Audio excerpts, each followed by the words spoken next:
Hey, how's it going, everyone? Today I'm going to show you how to install an aftermarket keyless entry system. It's a very simple system that adds remote fobs to cars that have power door locks but came without this from the factory.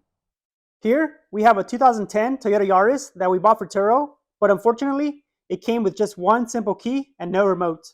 I went to multiple locksmiths to see if I could have the key with the remotes programmed to this car, but they say they couldn't do it, which is strange since this vehicle does have power door locks and the Yaris did come with remote key fobs. Being that this car will be used for Turo, I hated the idea of having to use the key to lock and unlock the doors. It's a great car for Turo, but I didn't want people to have to open the doors like that. That's when I found this keyless entry system on Amazon for less than $20. I'll put a link to this in the description. I bought the basic one because all I wanted it for was to lock and unlock the doors. There is other systems that have trunk release, but being that this is a hatchback, it does not need that. Here are all the contents. 2 remote keys with batteries already installed, the wiring with a fuse, the main module that controls everything and where the wiring connects, and an instruction booklet with wiring diagrams in the back. This is a control module, and this wire right here is the antenna. Here's the wiring diagram for the wires included in the box. And here are the different configurations for different vehicles. After a bit of digging online, I figured out that this is the one I needed to have it wired the correct way for the Toyota Yaris. As for the way that this will be wired, the red can connect to the battery or to any 12-volt constant. The black will be grounded. These 2 orange ones for this specific installation will not be used. The white is to lock and unlock the vehicle, and the 2 yellow ones will be grounded because this is a negative triggered entry system. And then the 2 brown ones connect to the turn signals because they notify you when the vehicle is locked or unlocked with the remote. Here are some of the basic tools you will need for this job.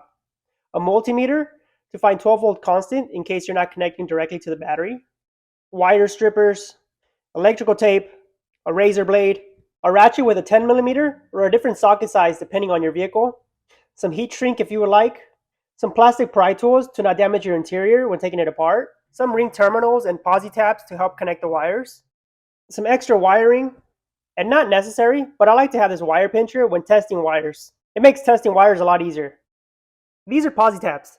They help make connecting wires a lot faster and cleaner. There are a lot of different versions and sizes of posi taps, but for this video, we'll be using these 2 styles of posi taps. This one right here connects 2 wires end to end. The way this works on this one is you stick a bit of exposed wire into one side and screw the cap. Then you grab the other exposed wire and do the same thing. Very snug. And this other one T-taps into existing wires. The gray cap goes on the existing wire, and the red one goes on the new wire being tapped in. These are very inexpensive at about $1 a piece, but they do a great job and it's a lot quicker than splicing wires. I'll put a link to them in the description. The Yaris pretty much has all the wires we need behind this panel, so the first thing we'll do is remove this right here.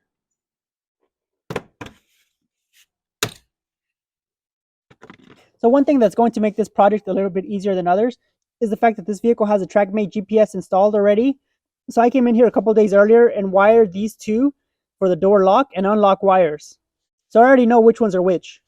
For you at home, I'll put a link in the description for a website I use a lot to help me identify which wires are lock and unlock wires. So the first thing I want to do is give this red wire 12-volt constant power. One way to do that is to run a wire through the firewall into the battery and connect it that way. But what I did is I found a wire with 12-volt constant power behind the radio, and I ran it through the dash, and it comes all the way down through here.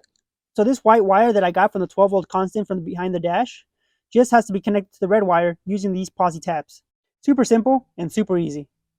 Here's a quick clip from another video I've recorded on how to find 12-volt constant power. You do the same thing here.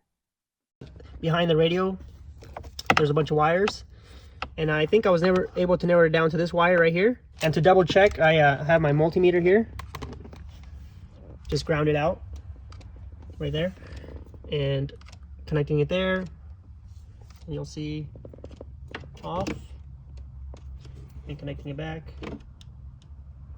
You should get 12 volts. Yeah, there it is, 12 volts. Next, we'll want to ground the black wire. But while we're at it, we know that the yellow wires have to be grounded as well, since this is a negative triggered door locking system. So what we'll do is we'll combine them and put them with this ring terminal and find a good place for them, somewhere on the body. Before we install the ring terminal, I'm going to go ahead and slide this heat shield just to give it a cleaner look. Now that I've put all 3 wires in this ring terminal, we got to find a good place to ground this. And I think I found the perfect spot right here. There's a bolt that attaches to the metal part of the car. So just behind this plastic, we can stick this ring terminal.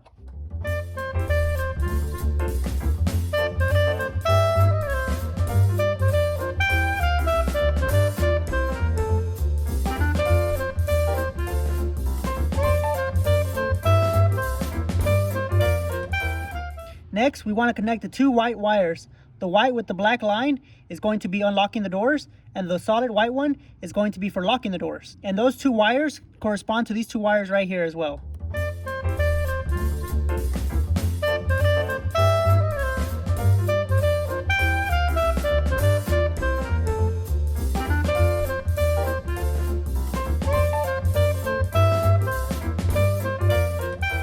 Okay, after we attach the white wires, next for testing purposes, we want to attach the module, and it goes like so.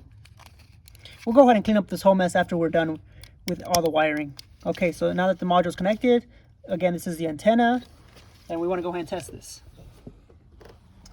All right, so here are the door locks, and this is going to unlock, this is going to lock.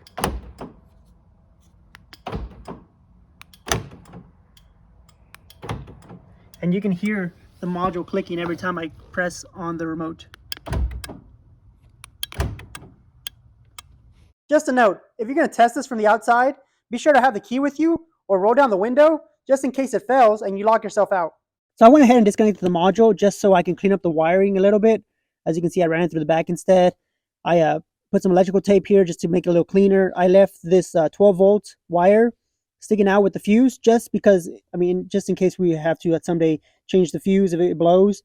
The only thing I didn't do is I didn't hook up the brown wires to the turn signals. You can do that. I chose not to, just because a bunch of our vehicles don't do that. So whenever you lock the doors, if those are hooked up, the lights will flash. So the last thing we're going to do here is just go ahead and reconnect the module and find a good place to zip tie it or tape it up back there, just so it's not moving. As you can tell, the posi taps are still doing good right here. Those won't go anywhere. It's very nice connection right there. And we'll test it one more time just before we put it all up. And we'll leave the antenna wire sticking out as much as it can just so we can get a better signal. Okay, yeah, it's still working. Okay, yeah, so I'm just going to go ahead and put this in here and close this all up and just we'll be done. All right, so I went ahead and snapped that all back together. Super simple. Okay, I'm going to show you one more time how it works. Okay, so I'm going to lock it and unlock it. And it works the same for all the doors.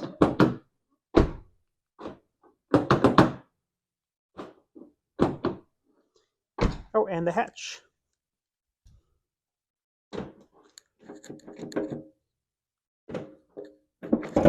There you go.